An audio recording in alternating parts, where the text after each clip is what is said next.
Bien, hermanos, la semana pasada estuvimos estudiando con nuestro pastor Celso cómo nuestro Señor Jesucristo confronta a sus discípulos con su orgullo y con su ambición.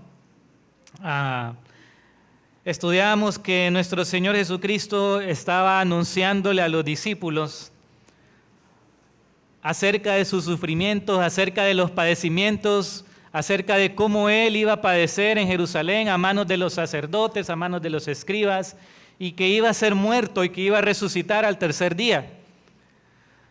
Sin embargo, a pesar de que nuestro Señor les estaba enseñando, a pesar de que nuestro Señor Jesucristo les estaba diciendo de que Él iba a sufrir, ellos estaban pensando en sí mismos, estaban llenos de orgullo y estaban pensando en quién iba a ser el más importante en el reino, quién iba a ser el más grande.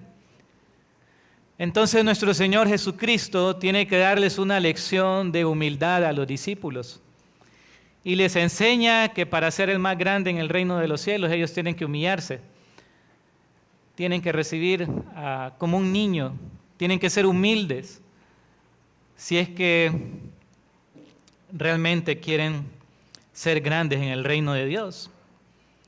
El Señor confronta su orgullo, confronta su ambición y les da una lección de humildad. Pero en el texto que vamos a estudiar esta mañana, hermanos, ahora el Señor Jesucristo les va a dar otra lección a los discípulos. Y es que Él está discipulándolos, ¿sí? Él está enseñándoles, Él está acompañando, Él está con ellos, Él está dando instrucción. En esto consiste el discipulado, en acompañar a las personas, enseñarles, instruirlos, de tal forma que puedan conformarse más al carácter de Cristo.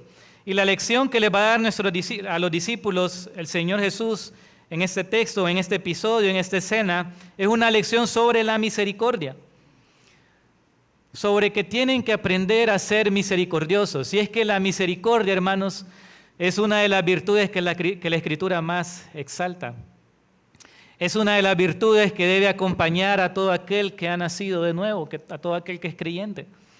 Y es que nuestro Dios, nuestro Padre, es misericordioso. Así es como Él se revela a Moisés después de que el pueblo ha pecado y que Moisés ha intercedido por el pueblo. El Señor se revela a Moisés de esta manera. En Éxodo 34:6 Él dice: y pasando Jehová por delante de él, proclamó Jehová, Jehová, fuerte, misericordioso y piadoso, tardo para la ira y grande en misericordia y verdad.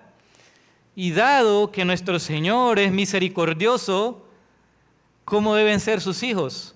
Dado que nuestro Padre es misericordioso, ¿cómo deben ser sus hijos? Deben ser misericordiosos. Ahora bien, hermanos, la misericordia se refiere a la bondad de Dios, a la bondad que Dios expresa hacia la necesidad y la miseria de sus criaturas, especialmente en referencia a su pecado. Es esa paciencia de Dios en no darnos lo que nuestros pecados merecen. Y un ejemplo de ellos es David. Sí, allá en 2 de Samuel 12:13, ¿se recuerdan cuando Dios envía a Natán, al profeta, para confrontar a David y que David se arrepienta? Dice que David dijo a Natán: pequé contra Jehová. Y Natán dijo a David: también Jehová ha remitido tu pecado, no morirás. Y hermanos, aunque David tuvo que experimentar, por supuesto, las consecuencias de su pecado, él merecía morir en ese instante por haber pecado contra el Señor. Pero el Señor lo trató con misericordia y Él nos dice que nos va a tratar también a nosotros conforme a las misericordias dadas a David. Ahora, hermanos, esto no significa, por supuesto, que nosotros no vamos a corregir el pecado. No significa que nosotros vamos a comprometer la verdad de Dios, que no vamos a señalar el error. Pero el problema, hermanos, es que nuestra tendencia es ser intolerantes, ser impacientes y ser faltos de misericordia con los errores de los demás. Somos duros, reprendemos con dureza. No mostramos la misericordia del Señor. Y miren lo que dice Proverbios 16:6. Proverbios 16:6 dice: con misericordia y verdad se corrige el pecado y con el temor de Jehová los hombres se apartan del mal. ¿Cómo debe ser corregido el pecado? ¿Cómo debe ser corregido el error? Con misericordia y verdad. Las dos van de la mano. No podemos hacer más énfasis en una que en la otra. De hecho, ¿cómo se presenta a Dios a Moisés? Le dice, tardo para la ira y grande en misericordia y verdad. Sí, notamos que van juntas, van de la mano. Tenemos que corregir, pero tenemos que hacerlo con misericordia. Es peligroso hacer solo énfasis en la verdad y no hacer énfasis en la misericordia. Y es que, hermanos, muchas atrocidades se han cometido en nombre de la religión y de la verdad. Hay muchos males que ha traído a la iglesia y al mundo actuar de esta manera, como si nosotros fuéramos los autorizados para ejecutar el juicio de Dios. A veces, hermanos, se nos puede olvidar que cada uno de los que estamos aquí no hemos sido consumidos por la misericordia de Dios. Así lo dice el profeta Jeremías en Lamentaciones 3:22, por la misericordia de Jehová no hemos sido consumidos porque nunca decayeron sus misericordias. El pueblo de Israel se había vuelto a la idolatría, se había vuelto a la inmoralidad, se habían apartado del Señor, y aunque el Señor trajo juicio sobre ellos, no los consumió a todos. Él tuvo misericordia y a quien Él quiso tener misericordia. Él se dejó un remanente para sí mismo. Pero hermanos, es por su gracia y misericordia que también nosotros estamos aquí esta mañana. En este episodio que vamos a ver, los corazones de los discípulos revelan esa necesidad que tienen de entender esta verdad y de comprender con mayor claridad la naturaleza de la misión de Cristo. Nuestro Señor Jesucristo no vino para destruir las almas, vino para salvarlas. Y aunque la palabra misericordia, hermanos, no aparece explícitamente en el texto, esta es la lección que el Señor le está dando a la dureza de los discípulos, a su falta de misericordia, al juicio con el que ellos tratan a esta aldea de samaritanos. Para comprender esta enseñanza, entonces, vamos a desarrollar nuestro tema bajo 4 encabezados. Esta mañana vamos a ver la determinación de Jesús en el versículo 51, el rechazo de los samaritanos en los versículos 52 al 53, la respuesta de los discípulos en el versículo 54 y finalmente la respuesta de Jesús a los discípulos. Veamos nuevamente el versículo 51. Dice que cuando se cumplió el tiempo en que él había de ser recibido arriba, afirmó su rostro para ir a Jerusalén. Este texto, hermanos, señala o marca un momento decisivo en la narración de Lucas. ¿Por qué? Porque hasta este punto Lucas había estado centrado en el ministerio de Cristo en la región de Galilea, en los milagros, en las enseñanzas, en lo que Cristo estaba haciendo en la región de Galilea. Pero a partir de ahora, Lucas cambia su enfoque para ponerlo en el viaje que Jesús va a emprender a Jerusalén para entregar su vida y dar expiación por nuestros pecados en la cruz del Calvario. Ahora Lucas se está centrando en los últimos 6 meses del ministerio de nuestro Señor Jesucristo y cambia su narrativa. Y aunque Jerusalén estaba a un par de días de Galilea, sin embargo, Lucas nos va a mostrar a partir de ahora todas las señales y las enseñanzas que nuestro Señor Jesucristo hizo a través de este viaje a Jerusalén. Pero lo que vemos en el inicio del texto, hermanos, es que dice que cuando se cumplió el tiempo, es decir, esto nos revela que los eventos en la vida y el ministerio de nuestro Señor Jesucristo no fueron producto de la casualidad, no fueron producto de la improvisación de Cristo o de Dios.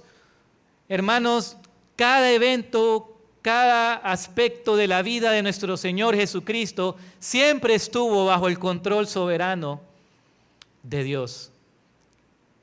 Todo lo que se cumplió, todo lo que se llegó a hacer en el ministerio de Cristo estaba ordenado de esa manera por el Padre desde antes de la fundación del mundo. Y dice que cuando se cumplió el tiempo de que Él fuera recibido arriba, entonces Él afirmó su rostro. Nuestro Señor Jesucristo no hizo nada que no estuviera bajo el control y el tiempo del Padre Celestial. De hecho, el apóstol Pedro dice allá en 1 de Pedro 1, 18 al 20, 1 de Pedro 1, 18 al 20, dice, sabiendo que fuiste rescatados de vuestra vana manera de vivir, la cual recibiste de vuestros padres, no con cosas corruptibles como oro o plata, sino con la sangre preciosa de Cristo, como de un cordero sin mancha y sin contaminación, ya destinado desde antes de la fundación del mundo, pero manifestado en los postreros tiempos por amor de vosotros. El plan de redención, hermanos, no fue el producto de la improvisación de Dios, no fue el producto de un plan B de Dios para responder al pecado de la humanidad. La redención de Cristo estaba destinada desde antes de la fundación del mundo, estaba ordenada por el Padre desde antes de la fundación del mundo. Y se fue cumpliendo según el Señor lo tenía establecido en la historia a cabalidad. Saben, hermanos, un aspecto que nos demuestra esta verdad, un relato que nos demuestra esta verdad de una manera bien preciosa, es lo que los sacerdotes y los escribas querían hacer, allá en Marcos capítulo 14. En Marcos 14 dice que los sacerdotes y los escribas estaban planeando cómo arrestar a Jesús, cómo prender a Jesús para matarlo. Pero dice que ellos dijeron, no durante la fiesta para que no se haga alboroto del pueblo. Ellos no querían hacer esto con Jesús durante la fiesta de la Pascua, porque claro, el pueblo, Jerusalén estaba lleno de peregrinos, ¿no?, que iban a ofrecer los sacrificios. Ahora, ¿qué fue lo que sucedió? Que todo cambió con la traición de Judas. La traición de Judas, hermanos, aceleró los eventos y entonces estos hombres tuvieron que actuar antes de lo que ellos mismos habían planeado. ¿Por qué? Porque, hermanos, Dios ya había determinado desde antes de la fundación del mundo que el verdadero Cordero Pascual, que el Cordero de Dios que quita el pecado del mundo, fuera sacrificado el mismo día y a la misma hora que se sacrificaban los corderos en Jerusalén. Y Dios lo cumplió a cabalidad. Aún los planes de los hombres están sujetos a la soberanía, a la providencia y a los planes de Dios. Dios utilizó la traición de Judas para que este plan se cumpliera justo como Él lo había previsto. Ahora, hermanos, esto sin duda alguna, la soberanía de Dios, la providencia de Dios, ¿qué debe traer a nuestras vidas? ¿Qué debe producir en nosotros? Confianza, esperanza, fe, de saber que cada cosa que sucede en nuestras vidas está bajo el control soberano de nuestro Dios. Que todo lo que Él permite en nuestras vidas, Él lo va a utilizar para nuestro bien, como dice en Romanos 8:28, que a los que aman a Dios, todas las cosas les son para su bien. ¿Para qué? ¿Para cuál bien? Para conformarlos a la imagen de Cristo.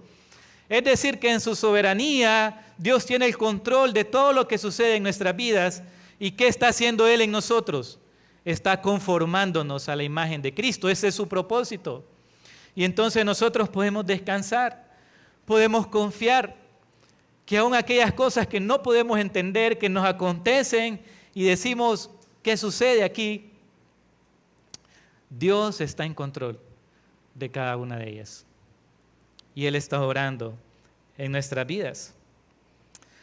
Ahora, pero este texto, hermanos, también nos muestra que en Jerusalén nuestro Señor Jesucristo no solo iba a padecer.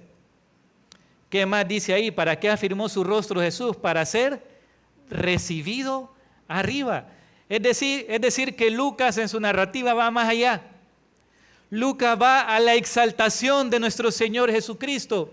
¿Por qué? Porque nuestro Señor Jesucristo murió en la cruz y resucitó al tercer día, y después de 40 días de haberse aparecido a sus discípulos, ¿qué pasó? Que ellos lo vieron subir al cielo y fue recibido arriba a la diestra de la majestad. Él se sentó a la diestra de Dios. Él fue exaltado con poder. Nuestro Señor Jesucristo, hermanos, murió en la cruz por nuestros pecados, pero ahora Él está sentado a la diestra de Dios y está reinando. Y dice la Escritura que Él está reinando hasta que todos sus enemigos sean puestos debajo de sus pies. Lucas nos está mostrando aquí que el camino a la cruz también conduce a la exaltación, que el camino a la humillación también conduce a la gloria. Ahora, este texto, hermanos, también nos muestra la firmeza inquebrantable con la cual nuestro Señor Jesucristo se determinó a hacer la voluntad de Dios. Dice que Él afirmó su rostro. Y esta palabra afirmó describe precisamente algo que es fijo, que es inamovible, que está firme. Expresa la determinación inquebrantable de Cristo a hacer la voluntad del Padre, a ir a la cruz, a soportar la humillación, la vergüenza y la muerte para la redención de nuestros pecados.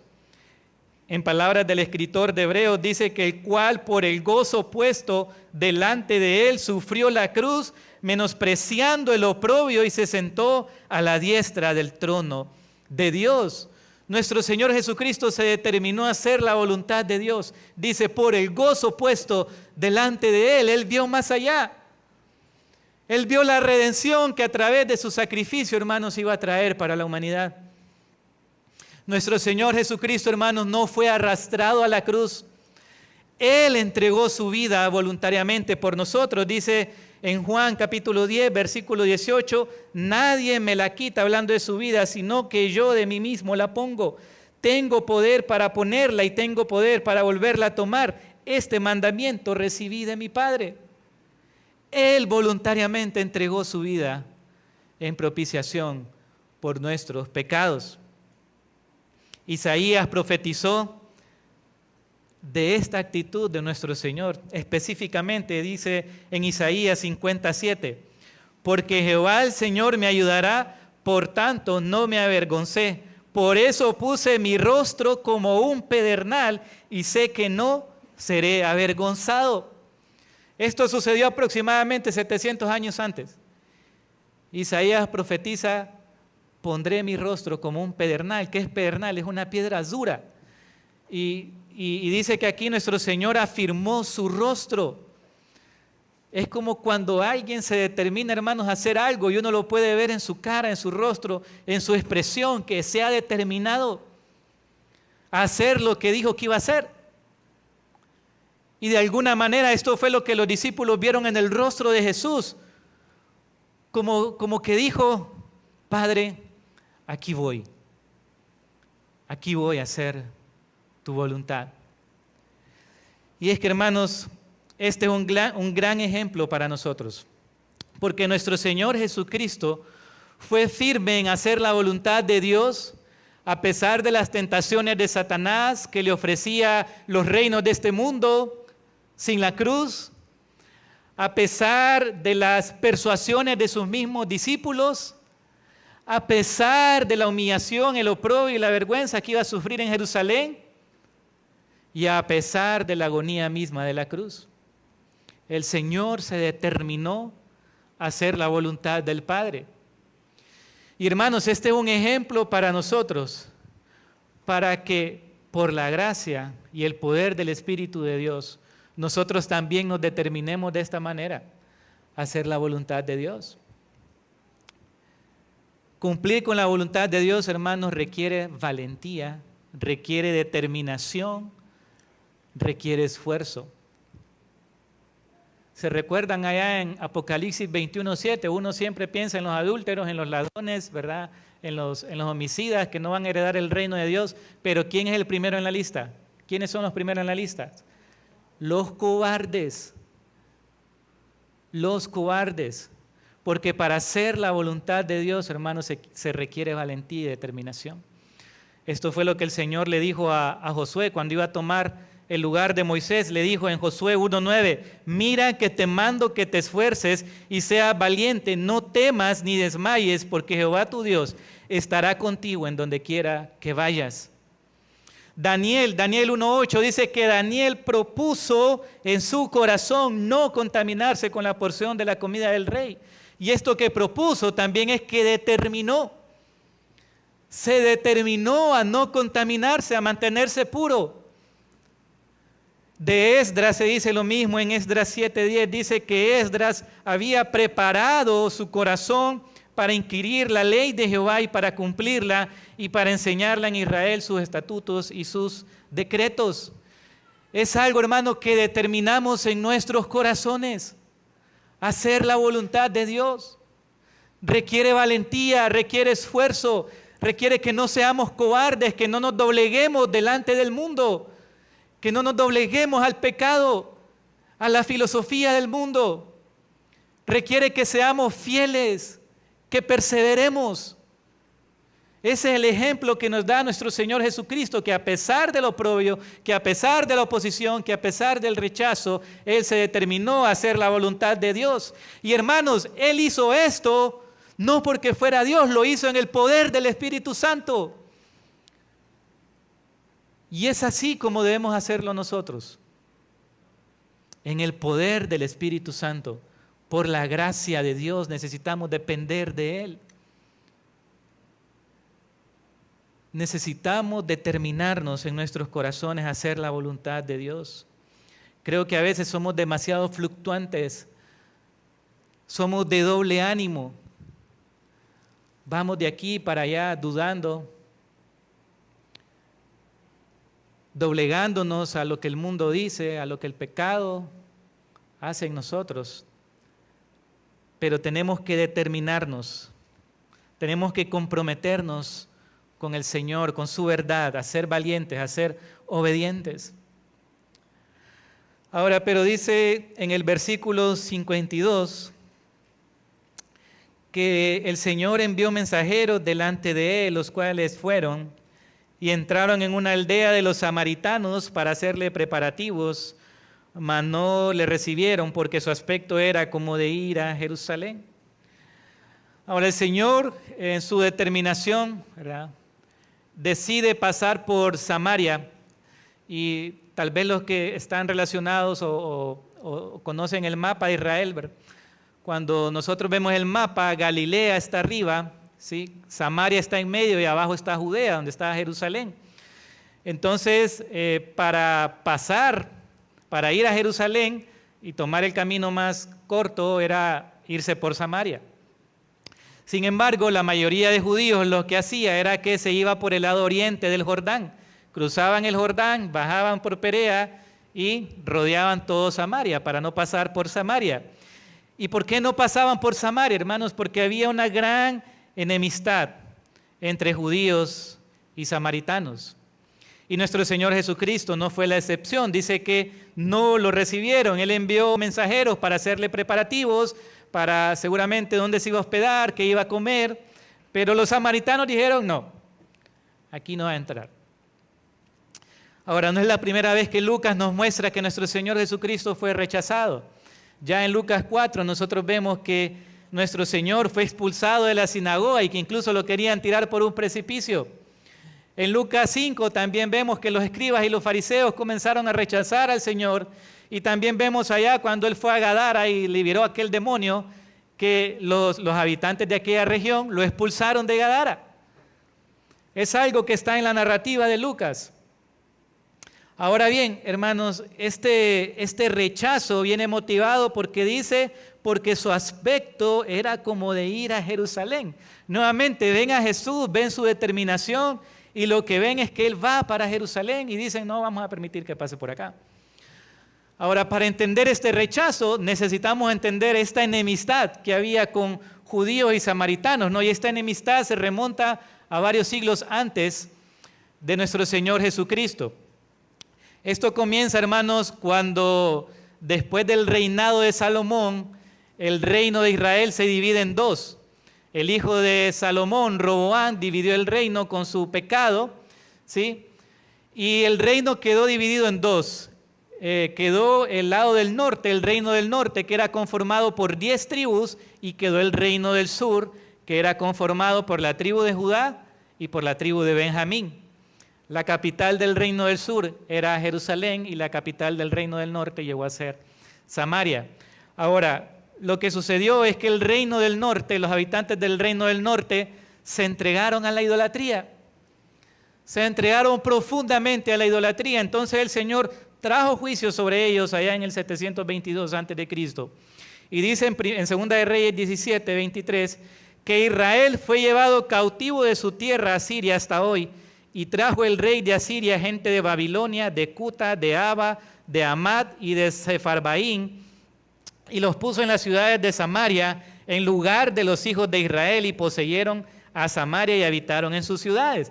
Entonces, ¿qué hizo el rey de Asiria cuando conquistó el reino del norte de Israel? Se llevó a unos para Siria, pero mandó varios gentiles a Samaria. ¿Y qué sucedió entonces? Que estos gentiles se casaron con los judíos y formaron una raza mezclada. Entonces, para los judíos, ellos eran una raza, ¿verdad?, mestiza, mezclada. Ahora, con el paso del tiempo, esta enemistad se fue incrementando. Cuando el reino del sur fue conquistado por Babilonia y luego regresó de la cautividad bajo el liderazgo de Esdras y Nehemías, dice que los samaritanos quisieron ofrecer su ayuda y los judíos los rechazaron, porque eran unos gentiles mezclados. Entonces esto incrementó más la enemistad, pero después dice dice la historia que los samaritanos construyeron su propio templo en el monte Gerizim. Ellos determinaron que en ese monte iban a adorar al Señor y no en Jerusalén. Entonces lo que sucedió es que más adelante los judíos les destruyeron el templo. Y esto generó todavía más enemistad. Y este es el contexto, hermano, que se da con la plática de la mujer samaritana, ¿se recuerdan? Cuando ella le dijo a Jesús, allá en Juan 4, nuestros padres adoraron en este monte y vosotros decís que en Jerusalén es el lugar que se debe adorar. Entonces los samaritanos por un lado decían, aquí vamos a adorar en Gerizim, y los judíos en Jerusalén. Entonces, cada vez que ellos veían que un judío se determinaba a pasar por Samaria para ir a adorar a Jerusalén, le hacían la vida imposible. Se oponían, los rechazaban, incluso algunos hasta los mataban. Entonces muchos judíos tenían que rodear Samaria para pasar por ellos, para pasar a Jerusalén. Ahora, cuando los discípulos miran esto, en el versículo 54 dice que viendo esto sus discípulos Juan y Jacobo dijeron, Señor, ¿quieres que mandemos que descienda fuego del cielo como hizo Elías y los consuma? Ahora, sin duda alguna, hermanos, no hay que ser tan duro con los discípulos. Yo creo que ellos, por un lado, estaban mostrando celo por el Señor, celo por el nombre de Cristo, por el honor de Cristo. Pero era un celo, hermanos, que no se conformaba al carácter de Él. Esto es lo mismo que Pablo dice allá del pueblo de Israel en Romanos, ¿no? Que tenían un celo, pero era un celo que no se conformaba en base a ciencia, ¿verdad?, en base a sabiduría. Era un celo imprudente. Los discípulos realmente estaban mostrando su falta de paciencia, su intolerancia, su dureza hacia estos pecadores ignorantes que estaban rechazando al Señor. Y no solo eso, se apoyan en la Escritura para justificar su dureza, para justificar su falta de misericordia. Y le dicen al Señor, ¿quieres que hagamos como hizo Elías? Ahora, ¿por qué se apoyan en Elías? ¿Qué fue lo que hizo Elías? Bueno, en tiempos de Elías, precisamente en esta región, cuando el rey Ocosías mandó un grupo de hombres a apresar a Elías, a arrestarlo, este rey primero mandó una campaña de 50 hombres y Elías hizo descender fuego del cielo sobre estos 50 hombres y los consumió. Luego el rey hizo mandar un segundo grupo y Elías volvió a hacer que descendiera fuego del cielo y los consumió. Y entonces los discípulos se acuerdan de esto y dicen, bueno, Señor, con estos hay que hacer lo mismo. Hay que consumirlos, que descienda fuego del cielo. Al parecer esta es la razón por la cual el Señor los llamó a ellos, a Juan y Jacobo, Bonerges, que significa hijos del trueno, por su carácter electrizante. Ahora la pregunta es, hermanos, ¿cuántos Bonerges sabemos aquí? ¿Cuántos en nuestro corazón hemos dicho alguna vez, ojalá que descienda fuego y los consuma? Cuando hemos visto tal vez que se han burlado de Cristo, que hemos visto la maldad. A veces somos tal que por cualquier cosita decimos, ojalá que descienda fuego y los consuma. Sin duda alguna, hermanos, esta actitud de Juan y Jacobo revelaba su impaciencia, su dureza, su falta de misericordia, no comprender la naturaleza de la misión de nuestro Señor Jesucristo. Y uno se puede preguntar, bueno, pero ¿por qué Elías sí lo hizo? ¿Verdad? Y es que son dos circunstancias diferentes. Dios estaba utilizando a Elías como un instrumento de juicio sobre una nación, Israel, que se había rebelado abiertamente contra Dios, que se había entregado a la idolatría, a adorar a Baal. Y entonces Dios usa a Elías como un instrumento de juicio sobre Israel. Pero ese no era el caso. El Señor les da una instrucción a los discípulos acerca de lo que ellos tienen que hacer cuando alguien los rechaza y no reciben al Señor. En Lucas 10, 10 al 12, lo vamos a ver más adelante.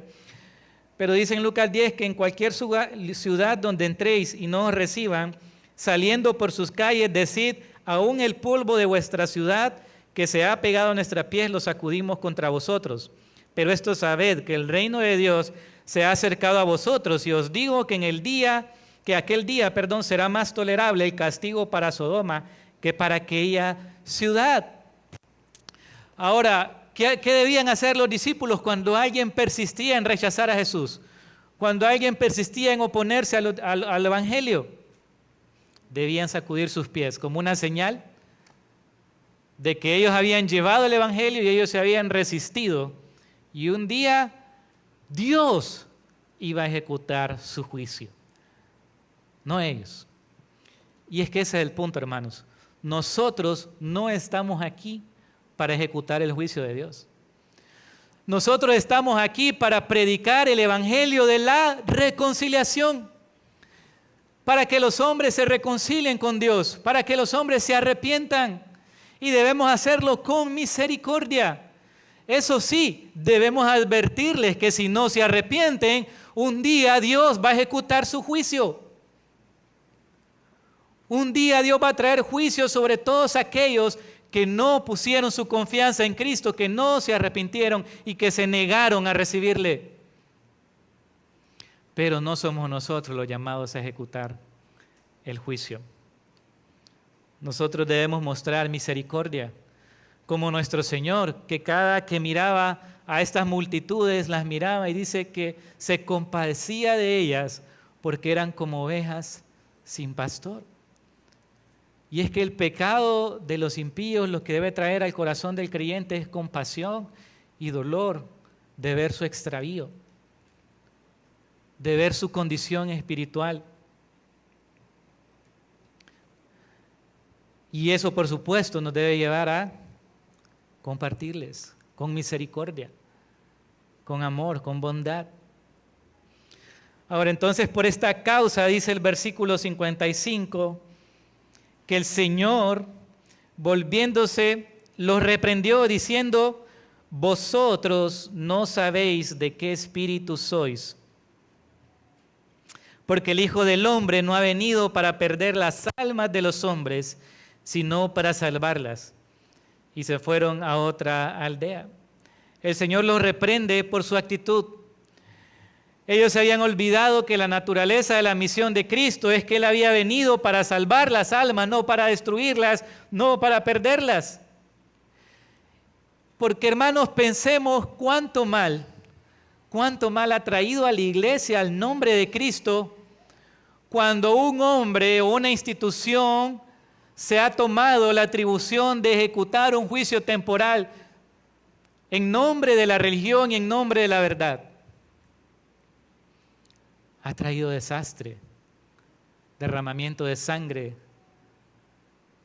ha traído oprobio al nombre de Cristo. Esto sucedió desde el principio, cuando los judíos perseguían a la iglesia, como Pablo, como líder. Sucedió también con el tiempo de la Inquisición por parte de la Iglesia Católica, con el tiempo de las cruzadas que recorrían toda Europa matando, derramando sangre. Sucedió tristemente también con los reformadores, que después estaban persiguiendo a los anabautistas por oponerse al bautismo de niños.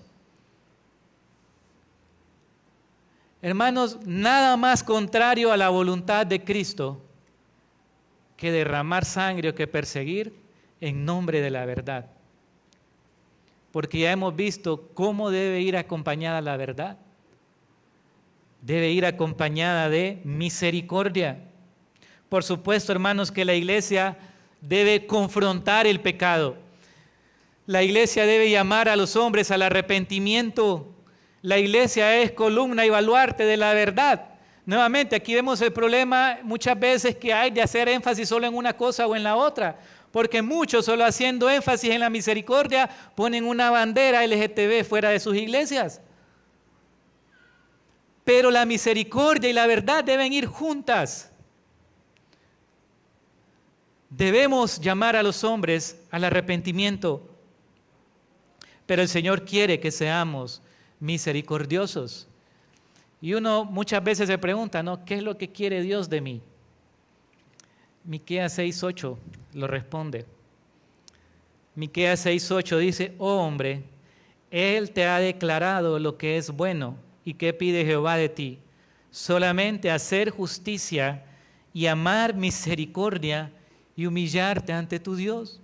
¿Qué es lo que quiere el Señor de nosotros? Que amemos la misericordia, que hagamos justicia, que nos humillemos delante de Dios, que seamos misericordiosos. Ahora bien, hermanos, el contexto aquí es Jesús siendo rechazado por los samaritanos, es con los discípulos, es el Señor enseñándoles a ser misericordiosos respecto a los pecadores ignorantes. Pero ¿dónde es el lugar donde nosotros debemos ejercitar primeramente la misericordia? En nuestras casas. El asunto es que muchas veces es allí el primer lugar donde mostramos nuestra dureza, nuestra falta de misericordia, nuestra falta de perdón. Por eso es que hay tanto pleito en nuestros matrimonios, muchas veces, porque no somos misericordiosos con las faltas y los errores y los pecados de mi esposa, de mi esposo. Porque a veces es que exasperamos a nuestros hijos, los desanimamos, porque somos duros con ellos, no tenemos misericordia de ellos y se nos olvida que nosotros mismos hemos sido objetos de la misericordia divina y que estamos aquí por su misericordia. Hermanos, el estándar de Dios es la perfección. El estándar de Dios es la santidad. Y hay muchos ejemplos de eso. Ananías y Zafira cayeron muertos en el instante. Uza cayó muerto en el instante. Los hijos de Aarón cayeron ahí. Ahora, ese es el estándar de Dios. Pero si Dios no ejercitara su misericordia y su paciencia con nosotros, ¿dónde estaríamos nosotros? Dice el Salmo 133 al 4 que si el Señor contara nuestras iniquidades, ¿quién podría permanecer? Ninguno de nosotros podría permanecer de pie delante de Dios. Y así, hermanos, como el Señor nos ha mostrado misericordia a nosotros, nosotros debemos mostrar misericordia a nuestra esposa, a nuestro esposo, a nuestros hijos. No ser inflexibles, no ser duros en nuestro trato con ellos, no exasperarlos, no olvidar que si Dios me tratara con esa misma dureza, a saber dónde estaría yo.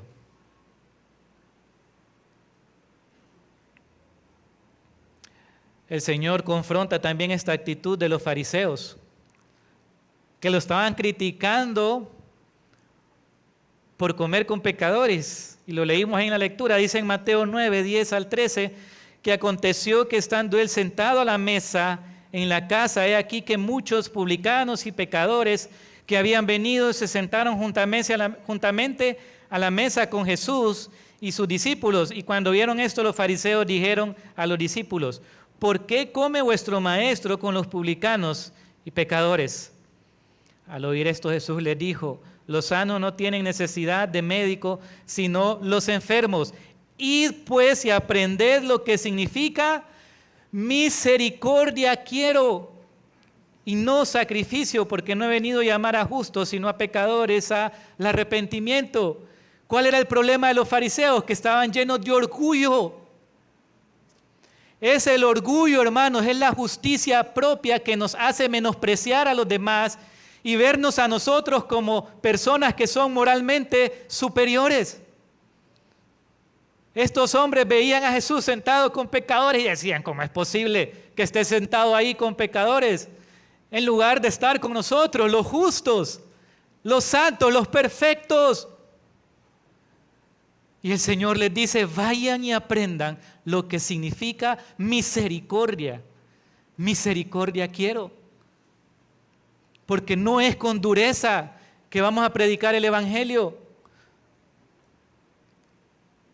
Es con misericordia, con amor, con compasión. Nuevamente, hermanos, no significa no señalar el error, no corregir el pecado. Pero la Escritura es clara. Miren lo que dice 1 Timoteo 2:24. Porque el siervo del Señor no debe ser contencioso, sino amable para con todos, apto para enseñar, sufrido, que con mansedumbre corrija a los que se oponen, por si quizás Dios les conceda que se arrepientan para conocer la verdad y escapen del lazo del diablo en que están cautivos a la voluntad de Él. ¿Cómo es que nosotros debemos compartir la verdad? Con mansedumbre. ¿Por qué? No queremos ganar un argumento. No queremos parecer que sabemos más que los demás. Queremos que Dios tenga misericordia, que Dios les conceda el arrepentimiento. Porque, hermanos, nosotros estamos aquí por su misericordia.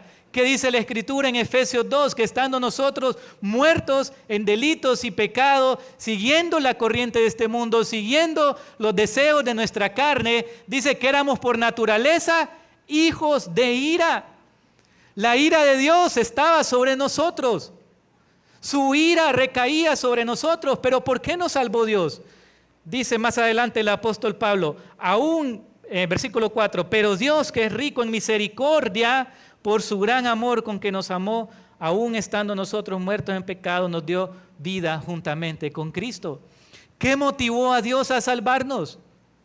¿Fue que yo era muy inteligente? ¿Fue que era muy habilidoso? ¿Fue que era muy justo? Absolutamente nada. Fue solo su misericordia, su amor. Tito 3:5 lo dice: nos salvó no por obras de justicia que nosotros hubiéramos hecho, sino por su misericordia. Por su misericordia. Estamos aquí, hermanos, y si conocemos al Señor, si tenemos el enorme privilegio de ser llamados sus hijos, es solo por su misericordia. Es solo porque Él no nos dio lo que nosotros merecíamos, sino que hubo alguien más en la cruz que recibió la ira de Dios y el castigo de nuestros pecados. Eso fue lo que el Señor hizo en la cruz. En la cruz Él recibió la ira de Dios. Él tomó nuestro lugar para recibir nuestro castigo. Y el Padre derramó sobre Él todo su juicio, toda su ira, para compadecerse de nosotros, teniendo misericordia de nosotros. Y si nosotros hemos comprendido esa realidad, hermanos, si nosotros hemos entendido que somos objetos de esta misericordia que dice la Escritura, que es nueva cada mañana para nosotros, ¿con qué actitud nosotros, con qué cara vamos a ir a andar declarando juicio sobre las personas? Es con compasión, Es con misericordia que debemos ir. Por supuesto, si responden con dureza, si responden con rechazo, debemos advertirles. El que cree el Hijo de Dios tiene la vida, pero el que rehúsa creer en el Hijo de Dios, la ira de Dios está sobre él. Y si tú estás aquí hoy y no has rendido tu vida al Señor, pon tu confianza en Él. Arrepiéntete de tus pecados.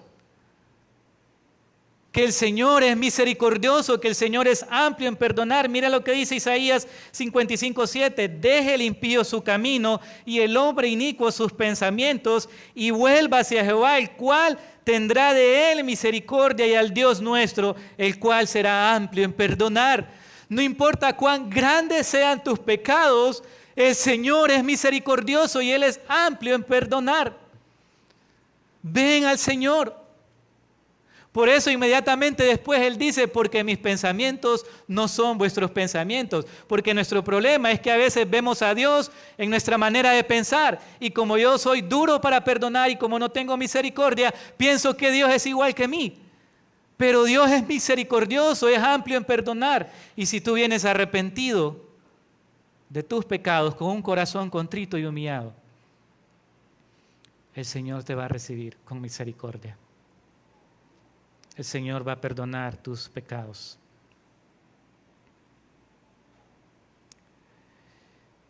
Quiero terminar con esta bienaventuranza en Mateo 5:7, que es una virtud esencial de los hijos del reino. Dice el Señor en Mateo 5:7, bienaventurados los misericordiosos, porque ellos alcanzarán misericordia. Bienaventurados los misericordiosos, porque ellos alcanzarán misericordia. Pero ¿qué dice Santiago que va a suceder con los que no hagan misericordia? Porque juicio sin misericordia se hará con aquel que no hiciere misericordia, y la misericordia triunfa sobre el juicio.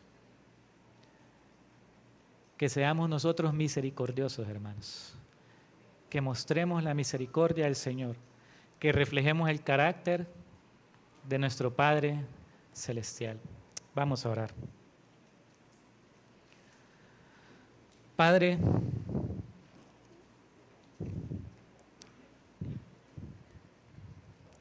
queremos pedirte perdón, Señor.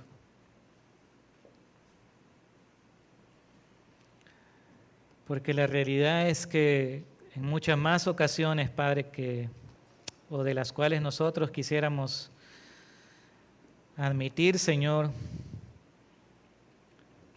hemos actuado con un corazón duro, con un corazón impaciente, intolerante, Señor, hacia nuestros hermanos, hacia los perdidos, hacia nuestra familia. Señor, queremos rogar tu gracia, Señor,